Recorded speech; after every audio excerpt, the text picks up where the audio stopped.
আরও একটি নতুন ভিডিওতে আমি স্বাগত জানাচ্ছি। আমি উজ্জ্বল। যে ভিডিওটি আজকে আমি বানাতে যাচ্ছি সেটি হচ্ছে খুবই একটি গুরুত্বপূর্ণ ভিডিও, বিশেষ করে যারা নতুন রাশিয়াতে আসবেন। কারণ আপনারা কিন্তু অনেক কিছুই জানেন না রাশিয়ার বর্তমান পরিস্থিতি। আপনারা নতুন আসবেন, বিশেষ করে কি কি আনবেন সেটা নিয়ে আজকের এই ভিডিও। আর সবচেয়ে যেটা গুরুত্বপূর্ণ সেটা হচ্ছে জরুরি মেডিসিন। কারণ মেডিসিন ছাড়া আপনি এদিকে আসলে অনেকটাই সমস্যার সম্মুখীন হবেন। কেননা আপনি বা আমরা ছিলাম একটা দেশে যেখানে আসলে আমরা শীত কী জিনিস দেখতাম না বললেই চলে, কিন্তু এখানের পরিস্থিতি সম্পূর্ণ ভিন্ন। শীত বেশি হওয়ার কারণে আপনি নতুন আসবেন, এই জন্য বেশ কিছু জরুরি ওষুধ নিয়ে আসবেন। তার মধ্যে অন্যতম হচ্ছে নাফা অবশ্যই নিয়ে আসবেন, জ্বরের ওষুধ অবশ্যই নিয়ে আসবেন, কাশি ওষুধ অবশ্যই নিয়ে আসবেন, গলা ব্যথার ওষুধ অবশ্যই নিয়ে আসবেন। সেই সাথে যদি কারো অ্যালার্জি থাকে অ্যালার্জি ওষুধ নিয়ে আসতে পারেন। কেননা এখানে আসলে নতুন অবস্থা হয়তো পানি সহ্য হবে না বা আবহাওয়া সহ্য হবে না।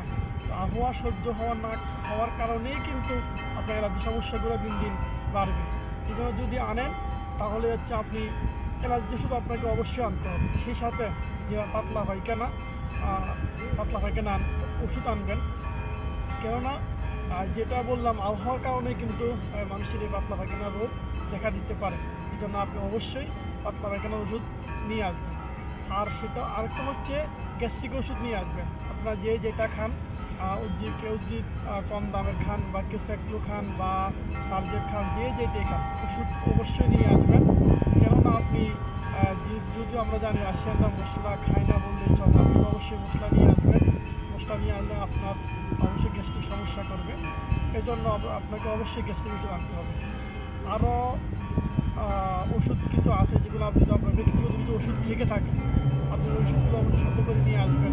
কেননা আপনি যদি মিনিমাম 1 থেকে 30 দিনের মধ্যে যদি একটা ওষুধ আনতে পারেন তাহলে মোটামুটি সার্ভাইভ করতে পারবেন। কেননা যদি 30 দিন সার্ভাইভ করতে পারেন তাহলে বুঝতে পারবেন যে রাশিয়ার পরিস্থিতি আসলে কেমন। 30 দিন যদি আপনার সহ্য হয়, যদি 30 দিনের মধ্যে আপনার কোনো জ্বর সর্দি হাসি কাশি হয়, তাহলে আপনার এগুলো দিয়ে আপনি সময়টা কাটাতে পারবেন। আর 30 দিন পরবর্তী আপনি বুঝে ফেলবেন যে আমার কখন কি হবে, কখন জ্বর হবে, কখন কি হবে না।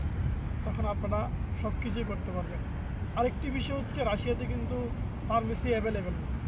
ওষুধ নিয়ে না আসলে ভুল করবেন। আর কারণ এদিকে বেশিরভাগ অ্যান্টিবায়োটিক, একটা ওষুধ বা হাইস্ট 2টা ওষুধ দিয়ে থাকে। অ্যান্টিবায়োটিক হওয়ার কারণে অনেকে শরীরে শুরুতে অ্যান্টিবায়োটিক খাওয়ার পরও কিন্তু অ্যান্টিবায়োটিক ভালোভাবে কাজ করে না। এতটুকুই ছিল আসলে আপনারা আসার সময় কী কী আনবেন, কী কী ওষুধ আনবেন, এতটুকুই ছিল আজকের সর্বশেষ।